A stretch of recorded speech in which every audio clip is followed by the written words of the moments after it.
Assalamualaikum warahmatullahi wabarakatuh. Waalaikumsalam warahmatullahi wabarakatuh. Selamat siang. Mari kita belajar kembali walaupun tidak bertatap muka secara langsung, tetapi hal ini tidak mengurangi semangat kita dalam menuntut ilmu. Itu kita mulai.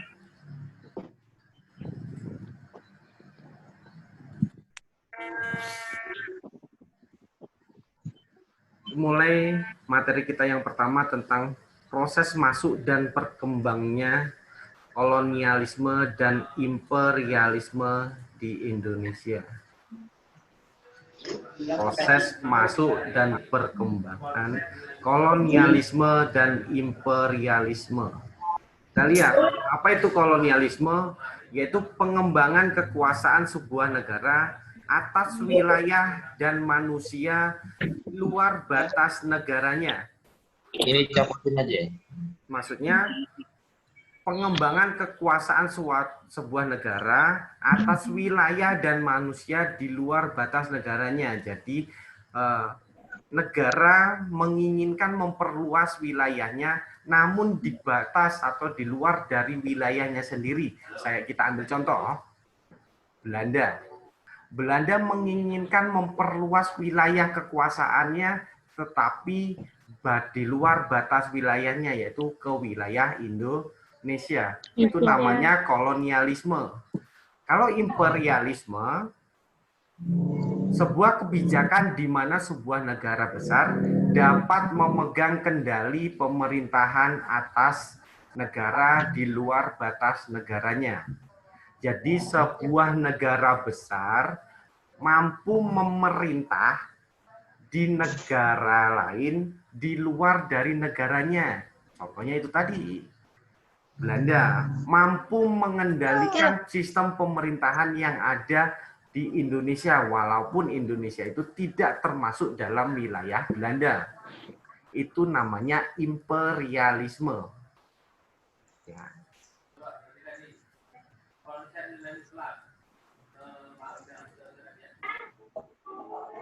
Berdasarkan tujuannya, ada dua jenis imperialisme. Yang pertama, imperialisme kuno dan imperialisme modern. Kalau imperialisme kuno, ada 3 semboyan yang diterapkan pada imperialisme kuno, yaitu 3G, gold, gospel, dan glory.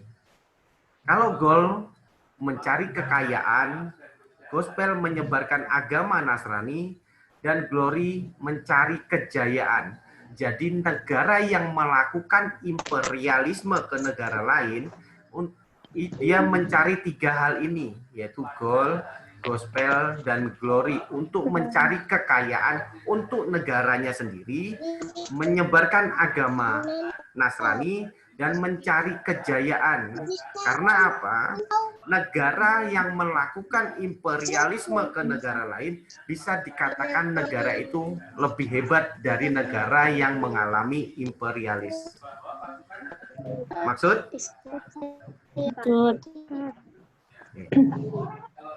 Jenis yang kedua yaitu imperialisme modern, yaitu kemajuan ekonomi. Kenapa kemajuan ekonomi menjadi sasaran negara imperialisme?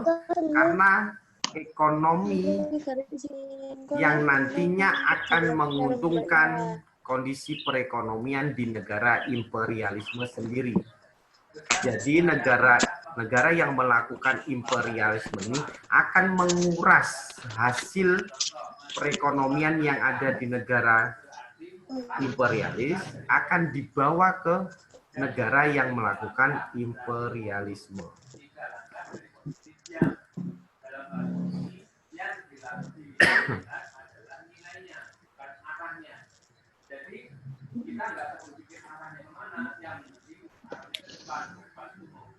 Selanjutnya, berdasarkan pandangan apa yang ingin dikuasai oleh imperialisme, ada 4 hal yang ingin dikuasai oleh negara yang melakukan imperialisme. Yang pertama, imperialisme politik. Yang kedua, imperialisme ekonomi. Yang ketiga, imperialisme kebudayaan dan imperialisme militer. Yang pertama kita bahas terlebih dahulu yang imperialisme politik. Politik bisa dikatakan sistem pemerintahan. Ketika politik atau sistem pemerintahan bisa dikuasai oleh negara lain, secara tidak langsung negara itu dikatakan sebagai negara jajahan. Saya ulangi lagi, imperialisme politik. Bisa dikatakan juga imperialisme sistem pemerintahan. Ketika sistem pemerintahan dalam suatu negara dikendalikan oleh negara lain, secara tidak langsung negara itu menjadi negara jajahan, negara yang melakukan imperialisme. Contohnya Indonesia. Indonesia menjadi korban imperialis oleh Belanda karena Belanda mampu mengendalikan sistem pemerintahan yang ada di Indonesia. Yang kedua, yaitu imperialisme ekonomi. Ketika perekonomian suatu negara dikendalikan oleh negara lain, secara tidak langsung, secara otomatis negara itu bisa dikendalikan oleh negara yang melakukan imperialisme. Pastinya karena ekonomi adalah bisa dikatakan sentral atau pusat dari masyarakat. Ketika masyarakat perekonomiannya sudah dikendalikan oleh bangsa lain, pastinya bangsa atau masyarakat itu bisa dikendalikan, bahkan negaranya juga. Yang ketiga yaitu imperialisme kebudayaan. Kenapa kebudayaan menjadi sasaran imperialisme? Kebudayaan merupakan salah satu ciri khas dari bangsa Indonesia. Ada merupakan kebudayaan merupakan ungkapan pemikiran dari bangsa. Ketika kebudayaan bangsa Indonesia sudah dipengaruhi oleh kebudayaan asing, pastinya bangsa Indonesia atau bangsa itu bisa dikatakan sebagai negara jajahan. Hal yang keempat, imperialisme militer. Kenapa militer menjadi sasaran negara, menjadi sasaran imperialisme? Militer merupakan salah satu pertahanan yang dimiliki oleh suatu negara. Ketika militernya bisa dikuasai oleh negara yang melakukan imperialisme atau yang melakukan penjajahan, secara tidak langsung negara itu akan dikendalikan oleh negara yang melakukan penjajahan.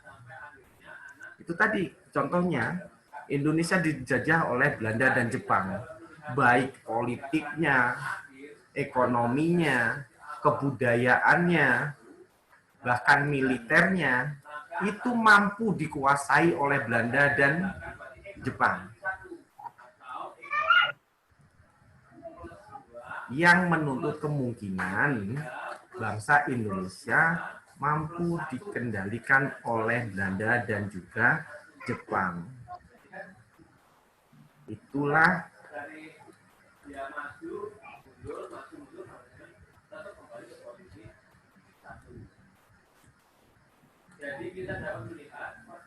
itu tadi imperialisme. Sekarang pindah ke kolonialisme. Ada 5 hal kolonialisme, yaitu koloni domisili, Lebensraum, deportasi, eksploitasi, dan definisi.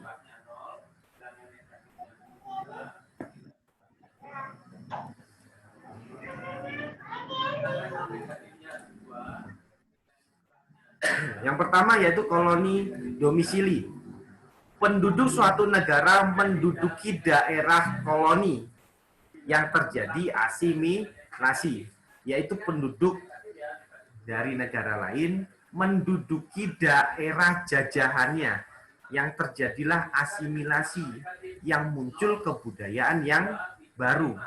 Asimilasi itu percampuran dua unsur kebudayaan menjadi satu yang harus menghilangkan unsur kebudayaan yang lama, yaitu koloni domisili. Yang kedua, koloni Lebensraum, yaitu terjadinya ledakan penduduk di negara induk sehingga sejumlah orang mencari ruang hidup di wilayah yang baru.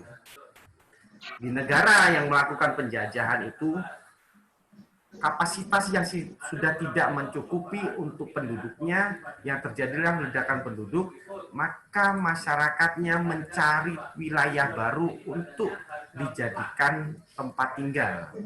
Yaitu contohnya Belanda, Jepang, menjadikan sasaran yaitu Indonesia menjadi tempat dan juga melakukan koloni dan juga imperialisme. Yang ketiga yaitu koloni deportasi. Daerah koloni atau daerah jajahan digunakan untuk menempatkan tahanan politik.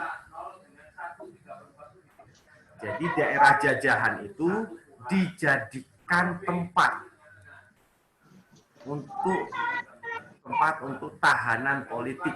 Mungkin kondisi wilayah negara yang melakukan penjajahan itu tidak mencukupi, makanya dia mencari wilayah baru.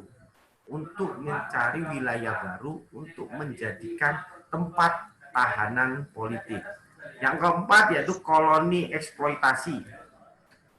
Daerah koloni atau daerah jajahan dieksploitasi sumber daya alamnya dan sumber daya manusianya untuk keuntungan finansial negara yang melakukan koloni, bukan keuntungan sendiri ya, keuntungan negara yang melakukan koloni. Jadi sumber daya alam yang dimiliki oleh Indonesia, sumber daya manusia yang dimiliki oleh Indonesia dimanfaatkan untuk keuntungan negara yang menjajah di Indonesia. Contohnya Belanda. Belanda menguras habis sumber daya alam, baik itu minyak dan sebagainya, yang nantinya keuntungan itu dijadikan keuntungan untuk negaranya sendiri, negara yang melakukan penjajahan. Bukan keuntungan untuk Indonesia, tetapi menguntungkan negara lain. Itu namanya koloni eksploitasi. Yang terakhir yaitu koloni defensi. Yaitu daerah koloni berupa pulau-pulau untuk kepentingan pertahanan. Defense, yaitu pertahanan. Jadi daerah yang ada di Indonesia ini, yang terdiri dari kepulauan ini, dijadikan untuk pertahanan militer daerah bangsa yang melakukan penjajahan. Itu namanya koloni defensi.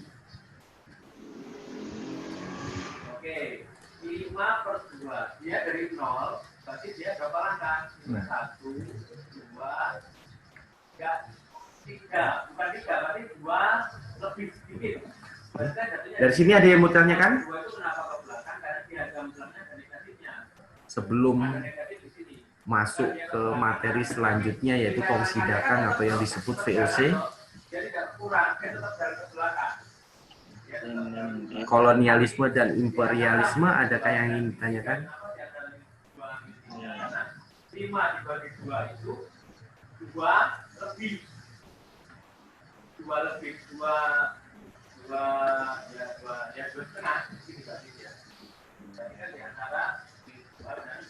Baik itu kolonialisme dan imperialisme, ada yang ingin ditanyakan?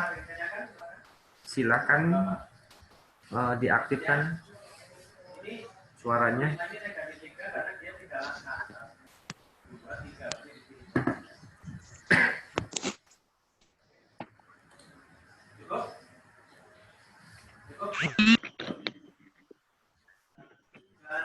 Saya kasih waktu untuk bertanya, silakan. Pak, Ya, atas nama Tadi yang imperialisme apa? Kurang jelas. siapa ini?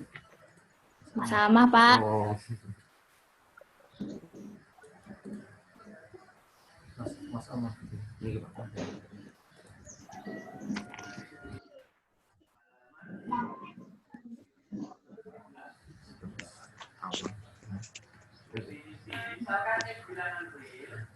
Saya ulangi lagi, yaitu imperialisme, yaitu sebuah kebijakan di mana sebuah negara besar dapat memegang kendali pemerintahan atas negara di luar batas negaranya. Jadi negara lain mampu mengendalikan sistem pemerintahan negara berikutnya. Saya ambil contoh, Belanda dan Indonesia. Belanda mampu mengendalikan sistem pemerintahan yang ada di Indonesia. Secara tidak langsung atau secara otomatis, Indonesia mampu dikendalikan oleh Belanda yang sudah menjadi negara atau daerah jajahan Belanda.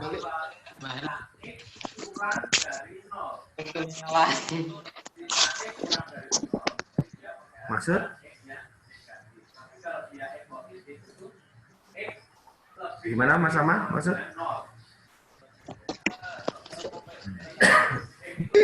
Pak, udah.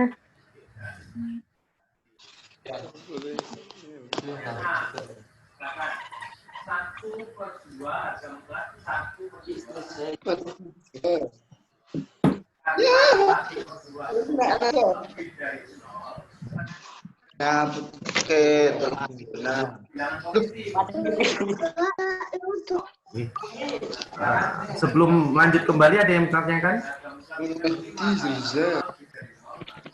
Iki sing belajar ben iki.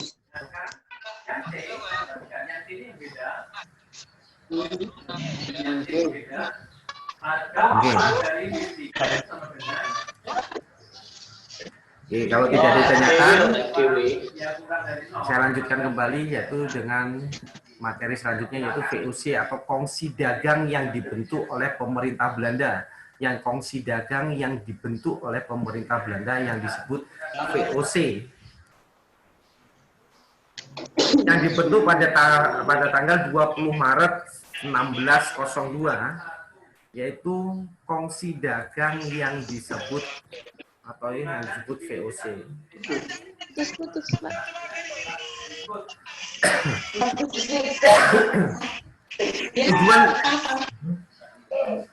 Tujuan pemerintah Belanda membentuk kongsi dagang yang disebut VOC ada beberapa hal tujuannya.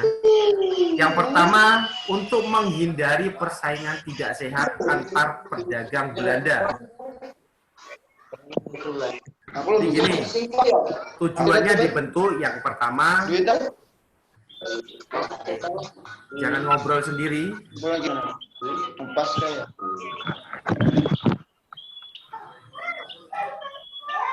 Jangan ngobrol sendiri. Bisa dilanjut?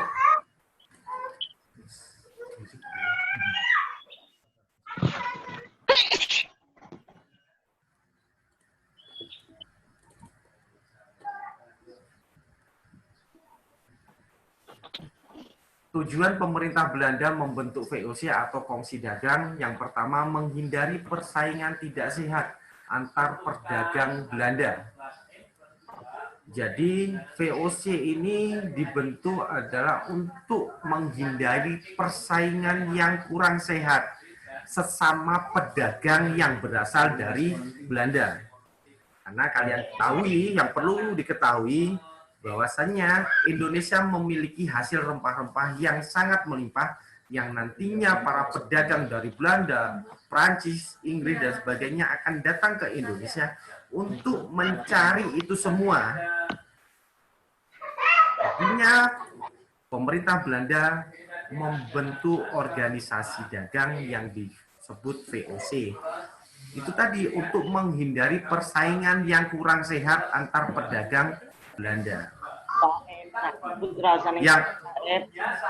Yang kedua, untuk memperkuat kedudukan para pedagang Belanda dalam menghadapi persaingan dengan pedagang negara lain. Jadi, pemerintah Belanda ini mengambil kebijakan atau mengambil keputusan membentuk VOC, yaitu untuk memperkuat kedudukan para pedagang Belanda yang ada di Indonesia untuk menghindari persaingan dengan pedagang asing. Yang ketiga, sebagai kekuatan revolusi sehingga VOC memiliki tentara. Yang ketiga ini, sebagai kekuatan revolusi sehingga VOC memiliki tentara. VOC merupakan suatu organisasi dagang.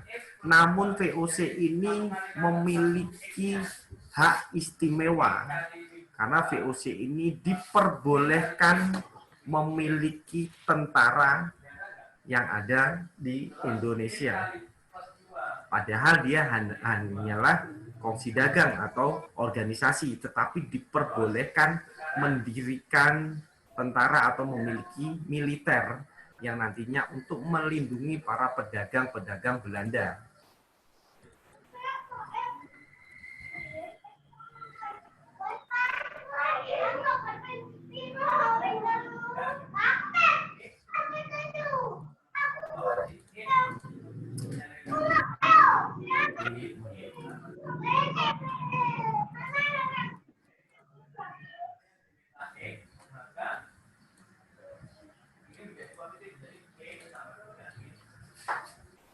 VOC seperti yang saya katakan tadi, VOC memiliki hak istimewa. Hak istimewa yang diberikan oleh pemerintah Belanda terhadap VOC disebut hak oktroy. Ada 7 hak yang diberikan atau hak oktroy itu pada VOC. Yang pertama, hak untuk memerintah di negara jajahan. Jadi VOC diberikan kewenangan untuk memerintah atau menjalankan sistem pemerintahan di negara jajahan. Ya, itu hak yang pertama. Yang kedua, hak untuk memonopoli perdagangan. Ada yang tahu monopoli? Jadi hak untuk mengendalikan atau menguasai perdagangan yang ada di Indonesia. VOC diberikan hak itu, yaitu mengendalikan atau menguasai perdagangan rempah-rempah yang ada di Indonesia. Hak yang ketiga, yaitu untuk mencetak mata uang sendiri. Jadi VOC ini diberikan kebebasan mengedarkan mata uangnya sendiri yang disebut mata uang The Javanese Bank.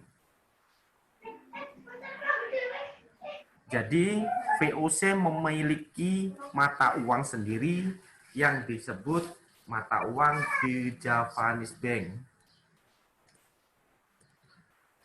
Hak istimewa yang selanjutnya, itu tadi hak untuk memiliki angkatan perang sendiri. Jadi VOC ini memiliki hak istimewa, yaitu memiliki angkatan perang sendiri yang diberikan wewenang melakukan peperangan apabila VOC mendapatkan ancaman dari pedagang lain. Jadi VOC ini diberikan wewenang untuk mendirikan angkatan perang yang nantinya untuk melindungi VOC agar VOC tidak mendapatkan ancaman dari pedagang-pedagang lain, baik itu pedagang Prancis, Spanyol, dan sebagainya. Hak istimewa selanjutnya yaitu hak untuk memiliki senjata. Jadi VOC adalah organisasi dagang, namun dia diberikan wewenang untuk memiliki senjata yang untuk melindungi organisasi dagangnya. Seperti tadi dibolehkan mendirikan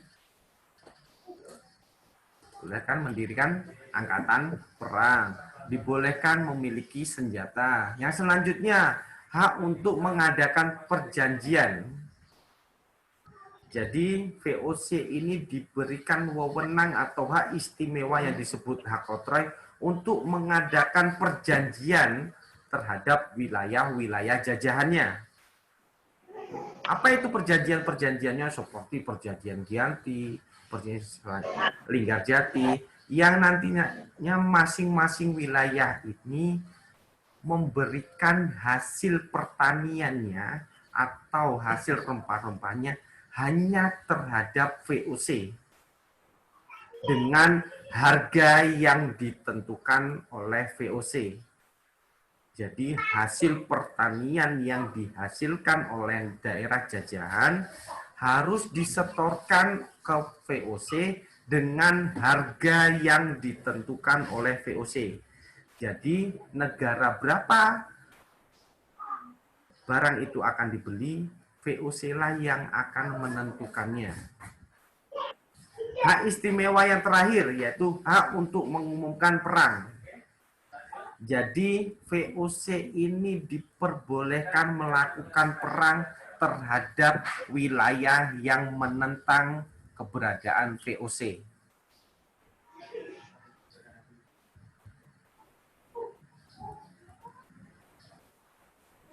Ini semua adalah hak istimewa yang diberikan oleh pemerintah Belanda terhadap kongsi dagang atau organisasi dagang yang disebut VOC. Sangat luar biasa hak istimewa yang diberikan oleh pemerintah Hindia Belanda terhadap VOC, yang pastinya hak ini akan merugikan terhadap negara jajahan.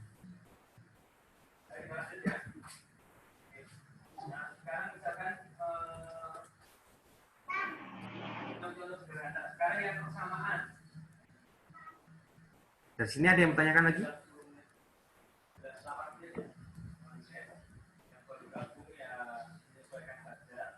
Sekarang kita ke persamaan. Misalkan ada pertanyaan seperti ini. Misalkan ada pertanyaan.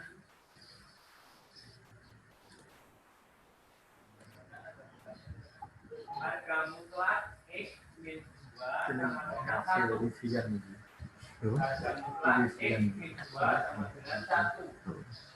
X min 2 sama dengan 1. Ini dia menjadi dan positif. Jadi yang pertama X min 2 sama dengan plus 1 dulu. Kita fokus ke materi ya. X sama dengan Jangan fokus ke hal-hal yang lain. Karena ini masih dalam proses belajar mengajar. Jadi X sama dengan 3. Itu harga yang pertama. Harga yang positif. Harga yang negatif. Harga negatif. Jadi X min 2. Kita lanjut ke materi X berikutnya. min 2 sama dengan negatif 1. Keadaan, gimana? Gelap. Dari sana. Dari hak istimewa yang diberikan oleh pemerintah Belanda terhadap VOC, ada yang ingin ditanyakan? Silakan diaktifkan suaranya. Enggak, Pak. Tidak. Alhamdulillah, berarti maksud semua atau belum sama sekali?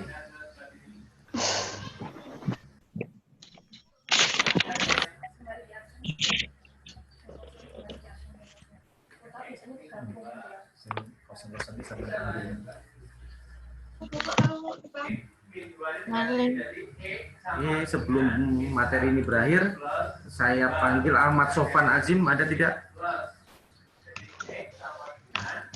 Ahmad Sofan Azim.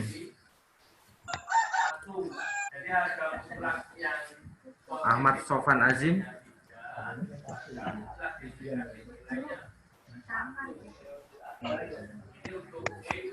Ada. Alisa Maharani. Hadir. Alisa ada? Ada Pak hadir. Coba angkat tangan, Alisa.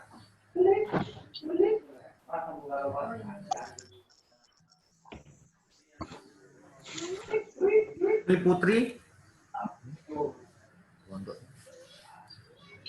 Asih Milanda. Asih Melinda ada nggak?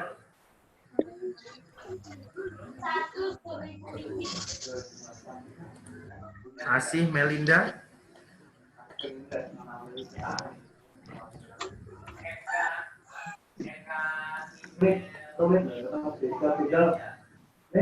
Edi Nuridwanto. Edi Nuridwanto ada nggak?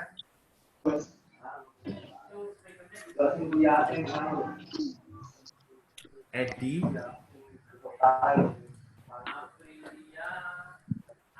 Ellen Olivia.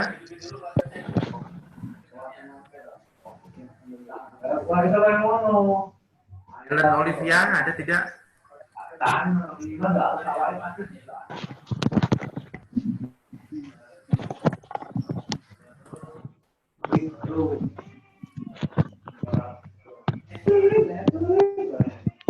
M. Ardiansah. Muhammad Ardiansah ada tidak?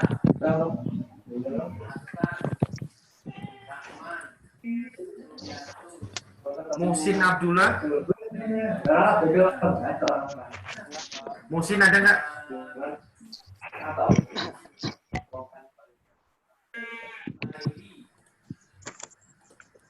Muhsin Abdullah ada tidak?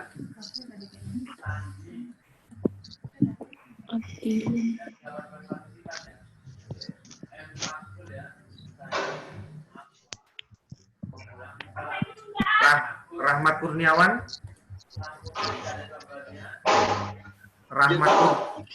Rahmat Kurniawan ada tidak? Hadir, Pak. Mana? Ada ya. Hadir, Pak. Tampilan. Rahmat mana Rahmat? Ini, Pak. Oh ada. Ya. Mari, Pak. Siti Masito. Siti Masito.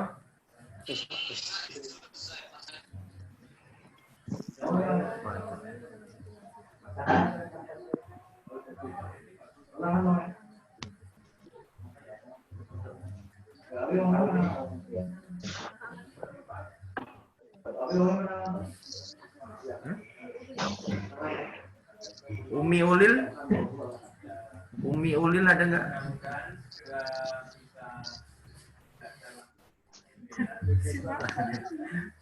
Hadir ya Umi?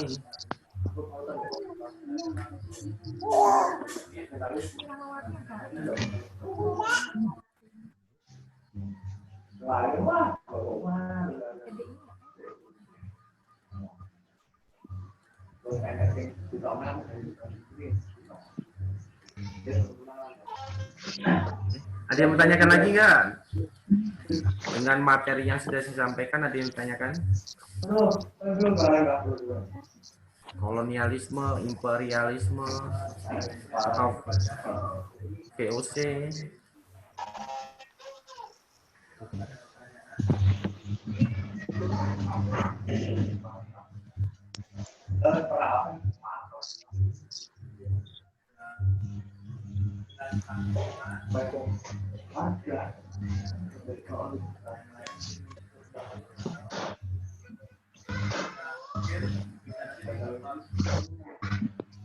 Demikianlah materi kita hari ini.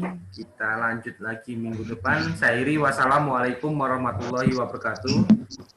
Waalaikumsalam warahmatullahi wabarakatuh. Warahmatullahi wabarakatuh.